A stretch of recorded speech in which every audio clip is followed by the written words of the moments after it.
उपसभापती नीलम गोऱ्हे यांना पदावरून दूर करा असं ठाकरेंच्या सेनेनं तशी मागणी केलेली आहे आणि सभापतींना पत्र लिहिलं आहे। उद्या विधान परिषदेत या सगळ्या संदर्भात ठाकरेंच्या शिवसेनेकडून प्रस्ताव मांडला जाणार आहे अशी माहिती सूत्रांनी दिली।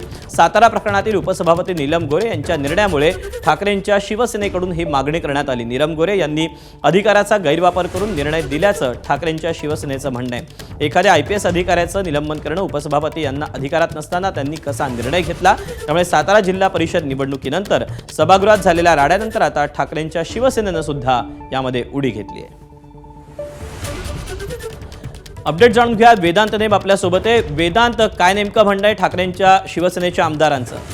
या प्रकारे आपण दीपक बघितलं, सकाळी आज विधान परिषदेमध्ये विशेष बैठक बोलवण्यात आली आणि सभागृहामध्ये ज्या प्रकारे उपसभापती नीलम गोऱ्हे यांनी सातारा जिल्हा परिषद निवडणुकीमध्ये जो काही गोंधळ झाला, शंभूराज देसाई यांनी जे काही गोंधळ झाला हे सगळं सभागृहात मांडलं आणि त्यानंतर उपसभापती नीलम गोऱ्हे यांनी सातारा SPचं निलंबन करण्याचे निर्देश दिले।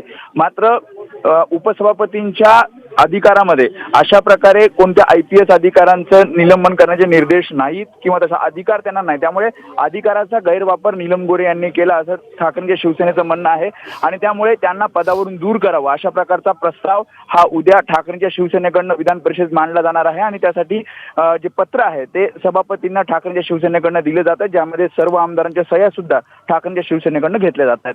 दीपक वेदांत, त्यामुळे आता स्वाभाविकच उद्या विधान परिषदेमध्ये काय नेमकं होतंय पाहणं महत्त्वाचं असेल। तुर्तास धन्यवाद दिलेल्या माहितीबद्दल। ABP माझा, उघडा डोळे बघा नीट।